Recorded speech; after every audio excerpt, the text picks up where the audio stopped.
ఓం గం గణాధిపతయే నమః. ఆంజనేయాయ నమః. ఓం మనోజవం మారుతతుల్య వేగం జితేంద్రియం బుద్ధిమతాం వరిష్టం వాతాత్మజం వానరాయూధ ముఖ్యం శ్రీరామదూతం శిరసా నమామి. ఓం ఆంజనేయాయ నమః.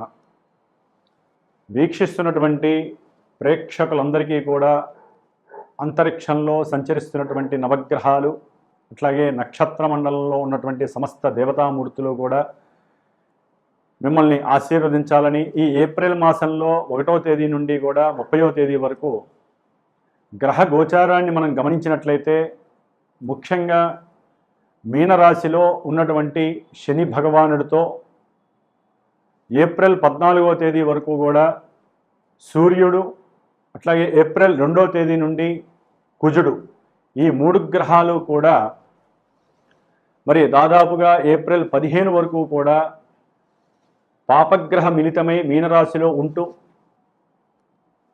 ఎంతో మంది కొంతమంది రాశులకి ఈ యొక్క 3 గ్రహాల యొక్క యుతి మహాదోషప్రదంగా కనిపించేటటువంటి అవకాశం ఉంటుంది. అలాగే విద్య, వివాహము, అట్లాగే సత్సంతానము, వ్యాపారము, కోర్టుకు సంబంధించినటువంటి లావాదేవీలు, ఉన్నతమైనటువంటి విద్య, శారీరక ఆరోగ్యము, ఆర్థికపరమైనటువంటి సమస్యలు, ఇట్లా మానవ జీవితంలో నిత్యము ముడిపడి ఉన్నటువంటి ప్రతి ఈవెంటు కూడా ఆ వ్యక్తి యొక్క జననకాల సమయాన్ని బట్టి, అతను పుట్టినటువంటి ప్రదేశాన్ని బట్టి, తేదీని బట్టి లగ్నము, అట్లాగే నడుస్తున్నటువంటి ఇప్పుడు దశలు, అంతర్దశల వారీగా మాత్రమే మనకి గోచారంలో అక్కడ గ్రహస్థితి ఇక్కడ ప్రస్ఫుటమై గోచారంలో వారి యొక్క మానసిక స్థితిని చూపించేటటువంటి చంద్రగ్రహ రాశి నుంచి ఏ ఏ రాశుల వారికి ఏ ఏ గ్రహాలు ఏ స్థానాల్లో ఉండి ఏ రకమైనటువంటి ఇబ్బందులని అలాగే శుభాలని కలుగజేస్తాయి, కొంతమందికి శుభాలు కలుగజేస్తాయి అనుకున్నటువంటి రాశుల వారికి చాలా ఇబ్బందులు ఎదుర్కొనే పరిస్థితులు కూడా కనిపిస్తూ ఉంటాయి నాకు వచ్చేటటువంటి కొన్ని ఫోన్ల ద్వారా, నాకున్నటువంటి అనుభవం ద్వారా. మరి కొంతమందికి ఇబ్బందులు కలుగుతాయి, అశుభాలు కలుగుతాయి అన్న వాళ్ళకి చక్కటి శుభాలు కలిగే అవకాశాలు ఉంటాయి. అంటే పెళ్ళిళ్ళు కావచ్చు, మంచి విద్యాభ్యాసం, విదేశీయానం, ఇలా. ఎందుకంటే మనకి గోచారం కన్నా ఇంకొక ఉన్నతమైనటువంటి స్థాయి జన్మ లగ్నము, దశలు, అంతర్దశలు. వాటిని బట్టి గోచారం మనకి చక్కగా ప్రభావితం చూపిస్తూ ఉంటుంది. కాబట్టి ఎవరైనా సరే మెయిన్ ఈవెంట్స్ అయినటువంటి కళ్యాణము కానీ, సంతాన విషయంలో కానీ, విదేశీయాన విషయము, ఇల్లు కట్టుకోవాలి, వాహనం కొనుక్కోవాలి, లేకపోతే విద్యలో ఆటంకాలు కలుగుతున్నా, భార్యాభర్తల మధ్య ఎన్నో అంతరాలు, అట్లాగే ఇబ్బందులు, ఎడబాట్లు, కోర్టు సమస్యలు, భూమికి సంబంధించినటువంటి సమస్యలు, ఏదైనా సరే, ఏ విషయంలోనైనా సరే ఇబ్బందులు కలుగుతున్నా, ఏ విషయంలోనైనా సరే మీరు ముందుకు వెళ్ళాలి, శుభం చేసుకోవాలి, ఇంట్లో శుభ కార్యక్రమాలు చేసుకోవాలనుకున్నా మస్ట్ అండ్ షుడ్ తప్పకుండా జన్మజాతకాన్ని చూపించుకొని జాతకంలో జరిగేటటువంటి విశేషాలు ఏమిటో మీరు చక్కగా మీకు నమ్మినటువంటి గురువు ద్వారా తెలియజేసుకొని వాటిల్లో ఏదైనా సరే అసమతుల్యమైనటువంటి పరిస్థితులు, ఇబ్బందులు ఉంటే వాటికి తగ్గ రెమెడీస్. జ్యోతిష్యం అంటేనే పరిహారం అండి.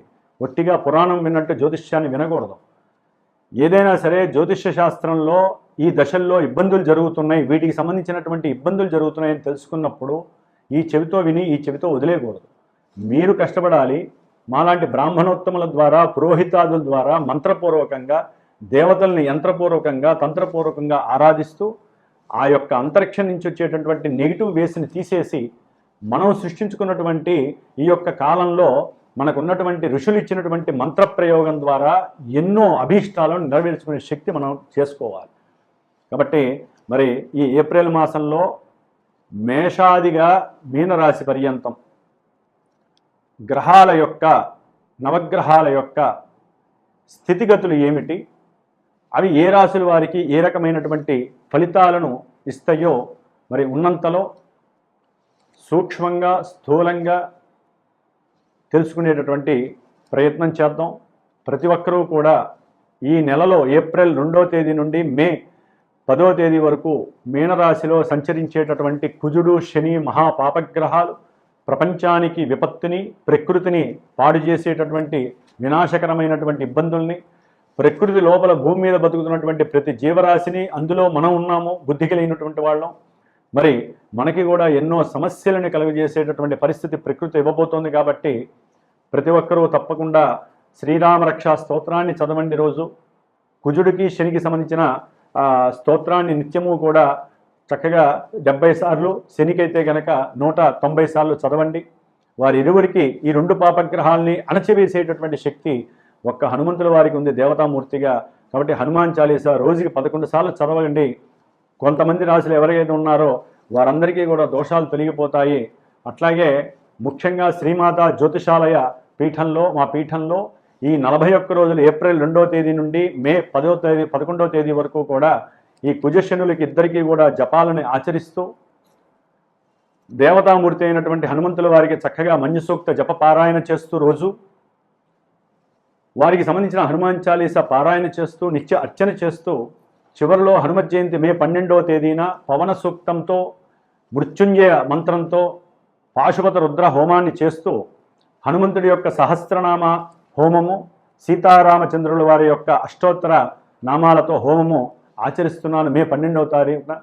కాబట్టి సమస్యలు ఉన్నటువంటి వారు తప్పకుండా పీఠానికి సంప్రదించి దానికి సంబంధించినటువంటి పూజలో మీ యొక్క కుటుంబం తరపున కూడా మీరు కూడా పార్టిసిపేట్ చేసే అవకాశం తీసుకోండి. మేము ఎంత చేసినా మీరు కూడా తప్పకుండా కొంతమంది రాశుల వారికి ఏ అయితే ఇబ్బందులు ఉన్నాయో వారు తప్పకుండా మీరు కూడా హనుమంతుల వారికి అర్చనలు చేయించండి, వారి చుట్టూ ప్రదక్షిణాలు చేయండి, నిత్యము సింధూరాన్ని ధరించండి.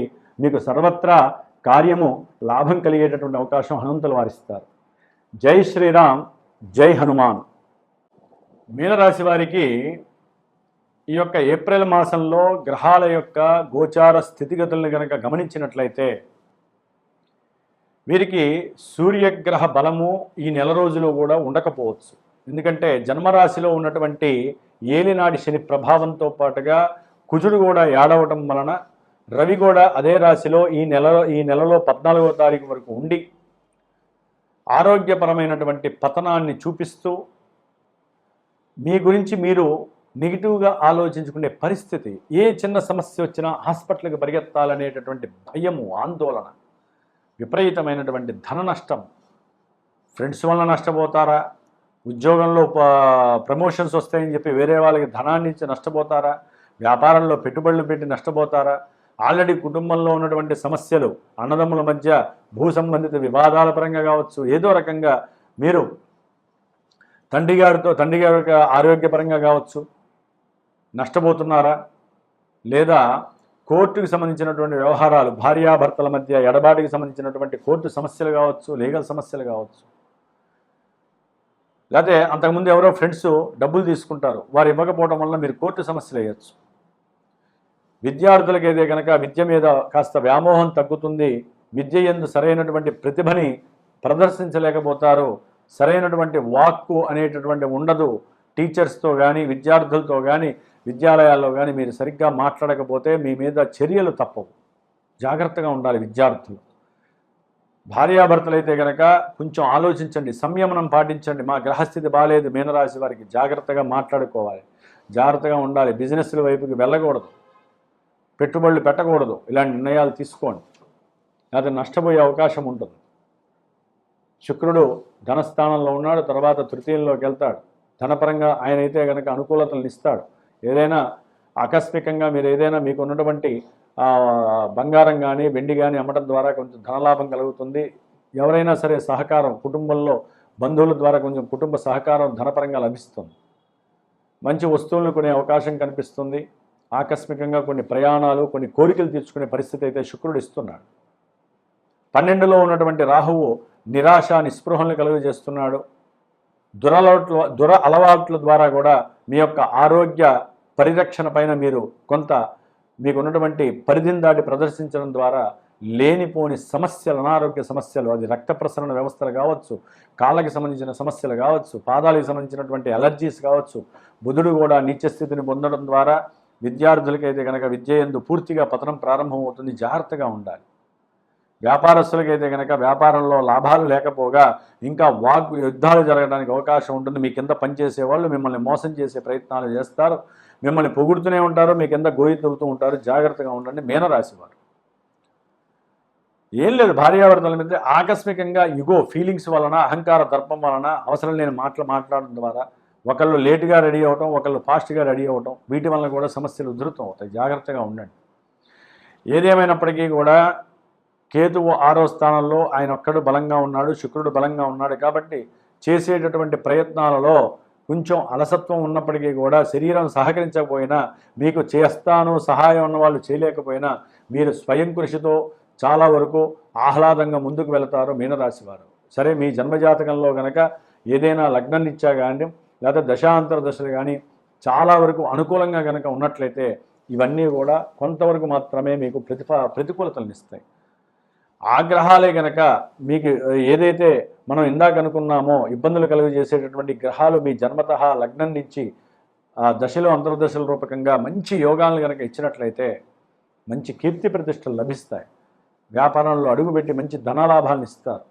మీరు మంచి ఆవేశంతో చేసే ప్రతి పనిలో కూడా స్వలాభం కలుగుతుంది. ఇవన్నీ జన్మజాతకాన్ని బట్టి ఆధారపడి ఉంటాయి. విద్యార్థులకు విద్య యందు మంచి గుర్తింపు లభిస్తుంది. ఇవన్నీ కూడా జాతకాన్ని అనుసరించి కొన్ని లాభాలు కూడా జరగడానికి అవకాశం ఉంది. ఇప్పుడు జరుగుతుంది కదా అని పూర్తిగా మనం ఆరోగ్యం పాడైపోతుంది. మనం చేసే ప్రతి ప్రయత్నంలో కూడా లోపం కనబడుతుంది, ప్రమాదాలు జరుగుతాయి, శరీరం శుష్కిస్తుంది, వైద్యాలయాలకి డబ్బు ఖర్చు అవుతుంది, అనుకున్నవన్నీ కూడా నిర్లక్ష్య వైఖరితో నిరుత్సాహం అవుతుంది. ఇవన్నీ కూడా జరుగుతాయి, కొంత మోతాదులో జరుగుతాయి ఎప్పుడైతే జన్మజాతకం మనకు అనుకూలిస్తాయి. గుర్తుపెట్టుకోండి, నేను చెప్పిన ఇందాక రాశుల్లో 41 రోజులు ఈ యొక్క ఆరాధన, హనుమత్ ఆరాధనకి సంబంధించి కుజశనులకి సంబంధించినటువంటి ఏదైతే ఆ పూజ ఉందో ఆ పూజకి సంబంధించిన మీరు కూడా సంకల్పయుక్తంగా కనుక పాల్గొంటే మీ కుటుంబం తరపున కుటుంబం రక్షింపబడుతుంది. ఎందుకంటే రవి ఉచ్చస్థితగతుడై 15వ తేదీ నుండి 2వ స్థానంలో ఉండడం ద్వారా ఉద్యోగంలో మంచి ఆదాయం పెరుగుతుంది, ప్రమోషన్స్ పెరుగుతాయి, ఉద్యోగంలో సాధన సక్సెస్ అవుతుంది. సూర్య భగవానుడు కుటుంబంలో మంచి లాభాన్ని కలుగజేస్తున్నాడు. ఏదైనా మీరు కోరినటువంటి కోరికలు అభీష్టం నెరవేరడానికి సూర్య భగవానుడు మీకు మంచి ఆత్మవిశ్వాసాన్ని కూడా ఇస్తాడు ఈ మాసంలోనే. కాబట్టి ఆదిత్య హృదయాన్ని తప్పకుండా చదవండి, ఆర్థిక లాభాన్ని పెంచుకోండి, ఆరోగ్యాన్ని కాపాడుకోండి. హనుమాన్ చాలీసా తప్పకుండా చదవండి, విష్ణు సహస్రనామ పారాయణ చేయండి, ఓం నమో నారాయణ చాంటింగ్ చేయండి. తృప్తికరమైనటువంటి జీవితానికి ఈ నెల రోజులు మీరు సోపానాన్ని మీరే వేసుకోవాలి. జై శ్రీరామ్, జై హనుమాన్.